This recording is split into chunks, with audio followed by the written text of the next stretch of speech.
nós estamos aqui no segundo episódio do Giro pela Vida, 10ª edição em 2023, nesse cenário lindo. Vocês estão vendo que conforme a nossa conversa vai acontecendo, esse cenário vai mudando, porque estamos aqui ao vivo, enquanto a roda está rodando, para contar para vocês um pouco mais sobre a saúde das mamas, alguns pontos muito importantes sobre hoje, vamos falar, né, nesse momento, sobre os direitos das pacientes, sobre o tratamento, sobre os desafios do tratamento, da jornada dessa mulher para ela cuidar da própria saúde.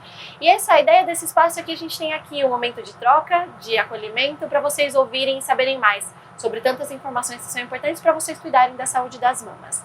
E para isso, mais uma vez, eu queria trazer a doutora Juliana Francisco e Leia Luz, minhas convidadas especiais. Lembrando a vocês que esse é o segundo episódio, então nós já tivemos um episódio para falar sobre os riscos da doença, sinais e sintomas, e para você ficar atento e se cuidar. E agora a gente vai falar sobre essa segunda fase da jornada, quando já tem o diagnóstico, combinado?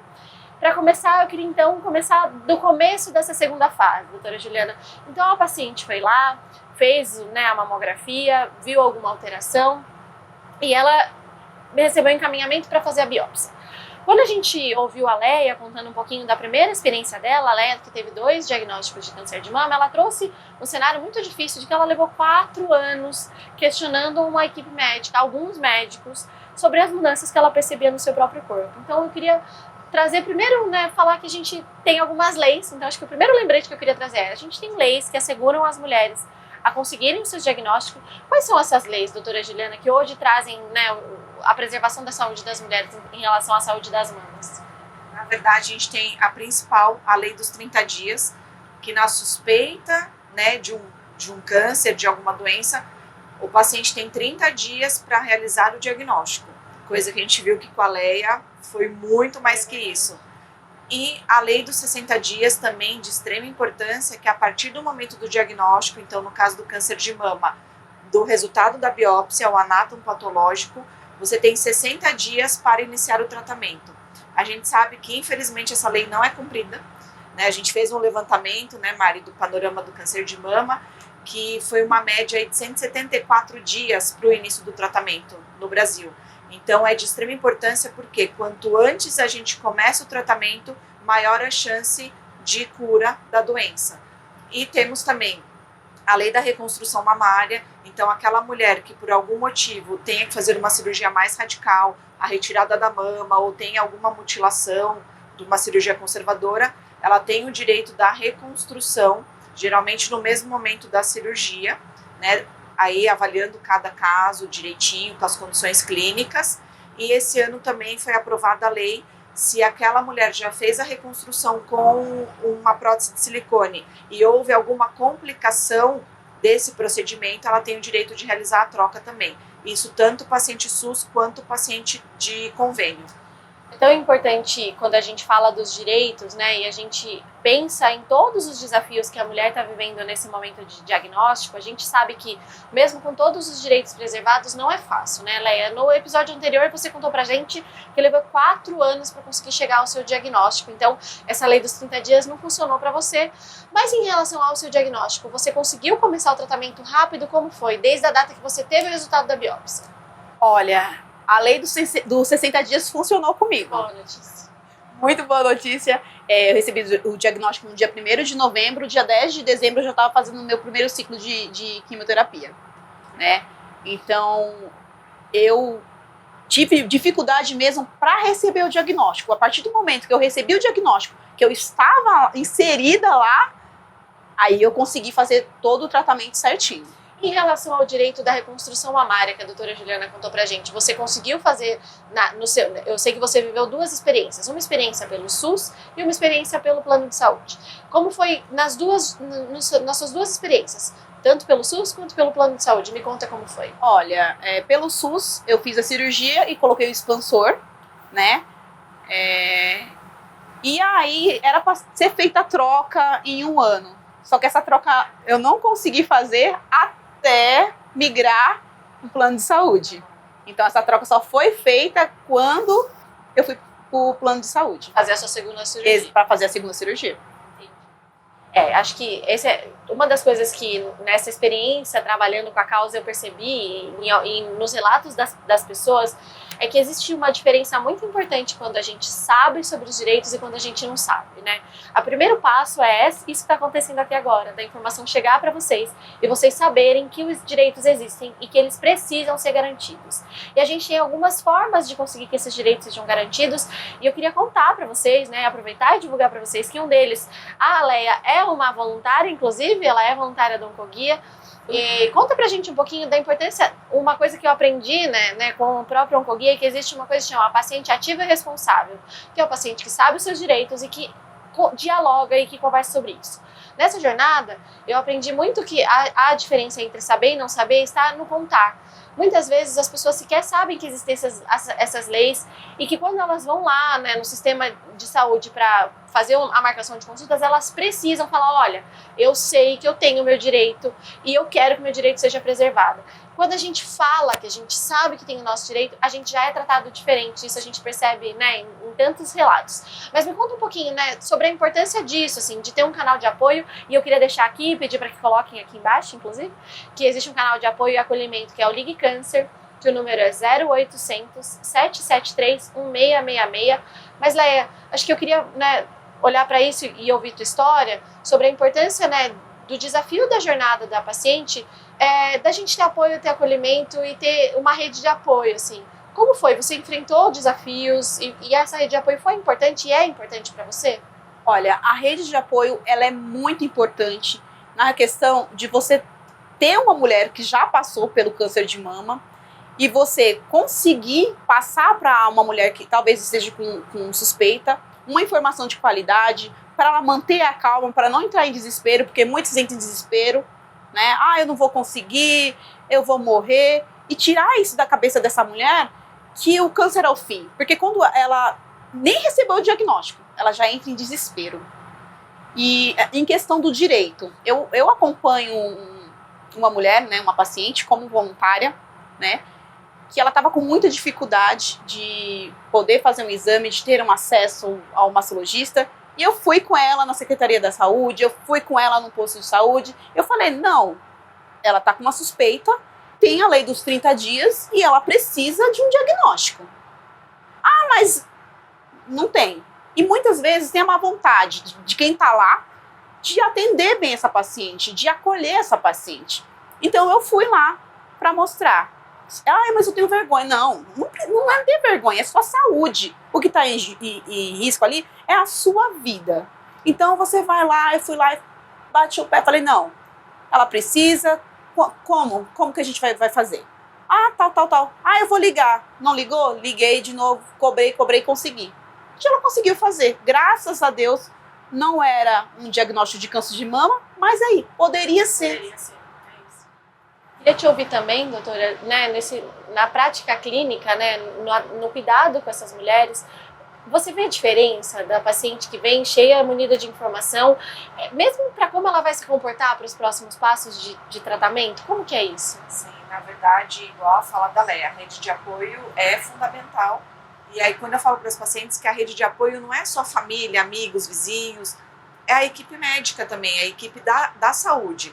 Porque é o mastologista, o oncologista, o médico da radioterapia, a psicóloga, a nutricionista, a fisioterapeuta. Então, assim, são vários profissionais que precisam estar alinhados para dar a melhor assistência para aquela mulher.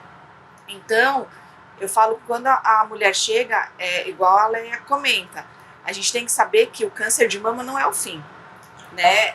Hoje, com tanto avanço ao tratamento, ao diagnóstico, a gente sabe que ele se tornou uma doença crônica, né? Então, cada vez mais mulheres que mesmo com câncer avançado, às vezes o câncer metastático, ela consegue viver por muitos anos e com qualidade.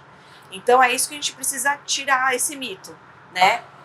Porque a mulher já tem medo, ela já fica assustada. A mama representa totalmente a feminilidade.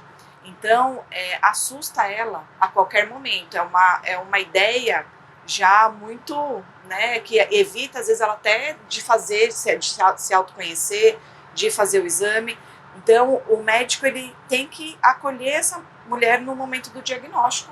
Eu falo que a gente tem que traçar um mapa para passar pela tormenta ali, né, pelo furacão, porque é onde ela se vê, ela recebe o diagnóstico, para ela o chão parece que abriu.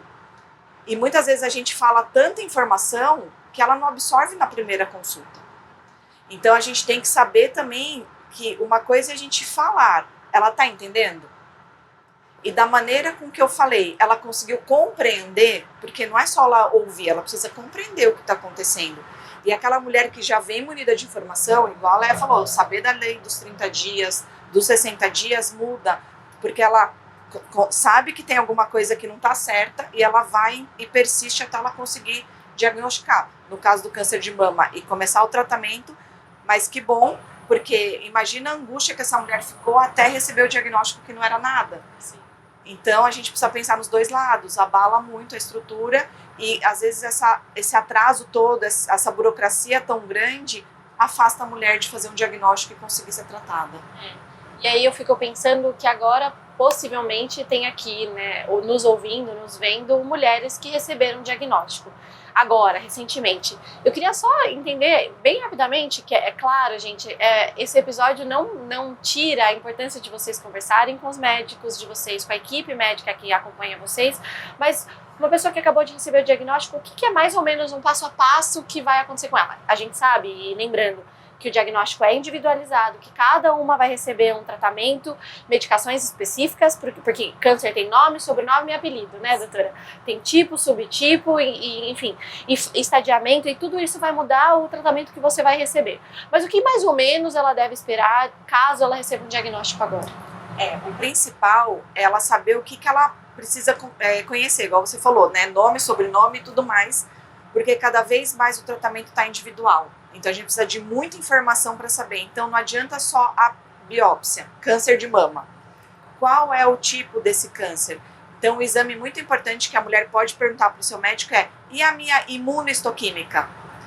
Que ele vai falar realmente qual é o sobrenome, o apelido, porque a partir desse resultado, dessa informação, eu sei quais os medicamentos que ela pode usar, se ela vai operar primeiro, se ela vai usar medicamento primeiro. Então, dentre os tratamentos, a gente tem a cirurgia, aí, igual a Mari falou, depende do tamanho, depende qual estágio que a gente descobriu a doença, está no comecinho, está mais avançada, qual o porte da cirurgia. A gente tem quimioterapia, a gente tem hormonioterapia, que é um comprimido que bloqueia a ação do hormônio na mama, tem a radioterapia, que é um tratamento local que reduz o risco do câncer voltar no local. Temos hoje vários avanços com imunoterapia, terapia-alvo. Então é importante a gente ter essa informação da imunohistoquímica, além do resultado da biópsia, para saber qual vai ser minha sequência de tratamento, se eu vou precisar de tudo isso para eu ficar bem.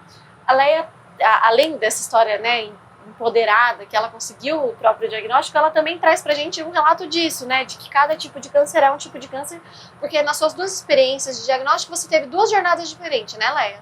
Exatamente, eu tive um primeiro diagnóstico, um câncer invasivo, né, de grau 3, HER2 positivo. Nome e sobrenome, né, Leia? E tive um in situ, né? Foi o segundo diagnóstico? Foi o segundo.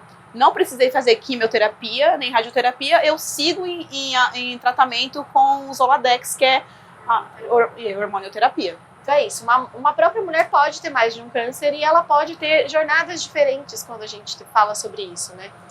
Eu fico pensando também sobre a importância da equipe multidisciplinar, né, doutora? Não é só um médico, uma médica mastologista que acompanha essa pessoa, que deveria acompanhar essa pessoa. Que cuidados, além do câncer de mama, é importante que a mulher receba, doutora Juliana? Na verdade, o tratamento, até por isso que a Leia falou, é importante. Não se compare com a vizinha, não se compare com a amiga, com a irmã, prima, porque cada tipo de câncer é único e mesmo sendo o mesmo, muitas vezes você não diagnosticou no mesmo estágio que a outra pessoa, então nunca se compare, né? É o principal, porque tem essa mania do povo já pintar o pior cenário possível, né? E aí entra o desespero, às vezes a pessoa até desiste de tratar. Então a gente tem o mastologista, ele é o ator ali central, porque a mulher chega a ele primeiro, né, com o diagnóstico. Além disso, a gente tem principalmente o oncologista, que vai fazer o tratamento que a gente fala sistêmico, ou seja, usar algum medicamento para tratar o corpo por inteiro, o médico da radioterapia, que vai tratar local para reduzir o risco do tumor voltar, o psicólogo, porque eu acho que de extrema importância, porque é um momento único, né? E a mulher não passou, ela não está preparada para aquilo. Então, eu acho que esse apoio é fundamental. O fisioterapeuta também, porque às vezes pós-cirurgia, né, a reabilitação precisa da ajuda desse profissional. O nutricionista. Então, todos esses atores têm que andar em conjunto, falando a mesma língua, para levar essa mulher. Os profissionais da enfermagem também, educador físico, porque a gente sabe que a atividade física ajuda na prevenção e ajuda também a reduzir o risco do tumor voltar e melhora a recuperação também do câncer. Você conseguiu contar com toda essa equipe de apoio quando, né, você viveu toda essa experiência? Não. A gente falar a verdade. Eu não, no primeiro diagnóstico, eu tive um acompanhamento com a nutricionista, psicólogo não tive, fisioterapia também não. Mas a gente também cuida de saúde emocional se sentindo acolhida e protegida. Exatamente. Isso você teve. Agora, essa rede de apoio eu tive com outras meninas. O que eu costumo falar? Cada paciente, né, ou uma mulher em remissão, ou ainda que está em tratamento, acabou de receber o diagnóstico, ela é especialista na sua própria história. Então, não dá para eu chegar, muitas vezes a mulher chega lá, o que eu faço? Então, eu respondo, eu sou especialista na minha história. O que aconteceu comigo, posso falar, pode servir? Pode servir. Mas eu sempre aconselho ela a procurar uma ajuda profissional, um médico especialista na área, para poder tirar todas as dúvidas dela. Ah, mas eu não consigo esse acesso. Aí que a gente entra para fazer essa paciente ter acesso a esse primeiro atendimento. Mas a gente deixa claro, olha, aconteceu isso comigo, mas pode não ser com você a mesma coisa. Que nem a doutora falou. Tem vários estágios que pode ocorrer o diagnóstico. Às vezes está no início, às vezes está um pouquinho mais avançado. Então depende, quem pode responder isso é só um profissional, gente. Por favor, é só um profissional. A gente ajuda no que a gente pode, mas o recomendado mesmo é o profissional. Receitinhas milagrosas, não vou passar, porque não dá, gente. Receitinha milagrosa não dá. É isso, acho que um dos papéis do Instituto Avon, e a gente luta por isso diuturnamente, é garantir que a informação que seja passada seja informação de qualidade, com fundamentação científica. E acho que esse é um papel que a gente tem como sociedade, né? Combater fake news e dizer que, infelizmente, o câncer é uma doença multidisciplinar, então não existe um chá que vai curar a doença, não existe um remedinho que você vai tomar e vai evitar que o câncer aconteça. Acho que se conhecer o próprio corpo é fundamental. Procurar lugares que são informações de qualidade. Então, dentro do site do Instituto Avon, existe lá um guia de bolso que você pode baixar e você pode divulgar e compartilhar. Siga organizações ou hospitais ou centros de referência, a Sociedade Brasileira de Mastologia. Procure informações em lugares que são de verdade, né? Porque a diferença entre você receber uma informação de qualidade ou uma informação mentirosa, uma fake news, é a sua vida, né? A gente não pode brincar com isso.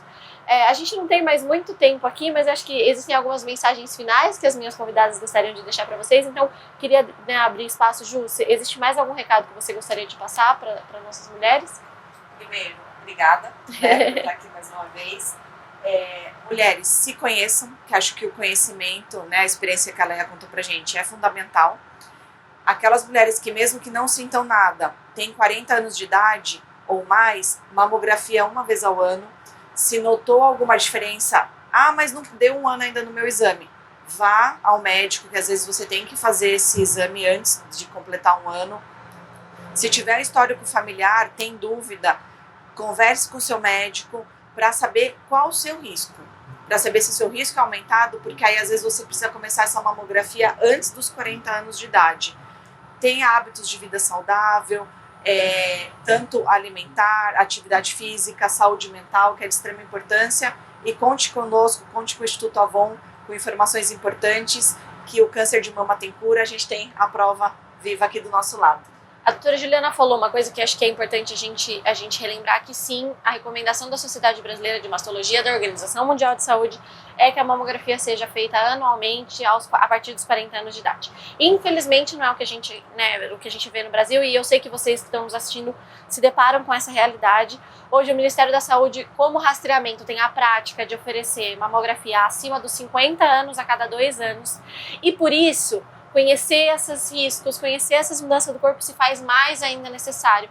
E aí o direito diz o seguinte: você não está nessa faixa etária, você tem menos de 50 anos, ou você percebeu qualquer mudança no seu corpo, aí a lei muda completamente. A gente não está falando de rastreamento, a gente está falando de mamografia de diagnóstico, e aí qualquer mudança no seu corpo já garante que você faça sim o exame e que você receba esse diagnóstico. Então, acho que essa é a mensagem. Mesmo que você não consiga fazer aos 40 anos, por favor, observe seu corpo, faça suas consultas de rotina. Então, não consegue fazer a mamografia, mas a consulta no ginecologista anualmente você consegue fazer. Então, faça a sua consulta. Eu sei que demora, eu sei que precisa de paciência, mas vá ao posto de saúde, entre na fila, porque se você nunca entrar na fila, a fila não roda, né? Acho que isso também é importante. Você não vai estar lá para conseguir fazer os exames. Então, essa é a minha mensagem também para vocês. Leia, quer deixar alguma mensagem final? Meninas, primeiramente, obrigado, né? Mas vamos lá, mulher jovem também tem câncer de mama, indicado que você procura um ginecologista, geralmente tem aquele acompanhamento, né, para fazer a ultrassom das mamas, a qualquer sinal de nódulo, né, quando chega o nódulo é que, né, no meu caso, meu segundo diagnóstico não tinha nódulo e mesmo assim eu estava com câncer, mas faça uma ultrassom das mamas, consulta o ginecologista regularmente, é muito importante. E para você que já recebeu o diagnóstico, eu tô aqui, eu sou prova viva que dá certo, que fica tudo bem. Tenham força, coragem e se toque, se cuide e se conecte. Se toque, se cuide, se conheça, se conecte. Deu certo. Essa é a nossa campanha do Outubro Rosa. Então, além do videocast, tem muito material e informação de qualidade para vocês. Procurem, né, no site do Instituto Avon. Vou falar devagarzinho para vocês anotarem. Então, é www.institutoavon.org.br/Outubro Rosa. Lá, as carretas, a gente está divulgando onde as carretas do Hospital do Amor, que fazem a mamografia gratuitamente pelo SUS, onde elas estão rodando no Brasil. Então procure lá que você vai ver as campanhas, todos os nossos materiais. Tem dados que a doutora Juliana trouxe, né, dos diagnósticos e tratamento no Brasil todo, que você pode ir lá dar uma olhadinha. Então procure se informar com informação de qualidade. Esse é o Giro pela Vida, 10ª edição. O Instituto Avon está aqui para você o ano inteiro, não só em Outubro Rosa, mas nesse Outubro Rosa eu quero te lembrar de cuidar da sua saúde, procurar informação de qualidade. Se você tiver algum problema, precisar de alguma orientação, existe de novo o canal Ligue Câncer, que é o 0800 773 1666, e o canal vai te oferecer informações de qualidade sobre os seus direitos, não só os direitos de acesso que a gente não falou aqui, mas existem direitos sociais também que você tem se você recebe um diagnóstico. Você tem direito ao afastamento pelo INSS em muitos casos, se você é contribuinte, tem muitas vezes direito de comprar carro com desconto, enfim, tem muitos direitos que você só vai saber se você ligar, entrar em contato e contar a sua história e pedir informação. Então é isso, a gente fica por aqui, nesses 2 episódios de Giro pela Vida, na Roda Rico, em São Paulo. Muito obrigada a vocês que nos acompanharam até aqui e até a próxima vez.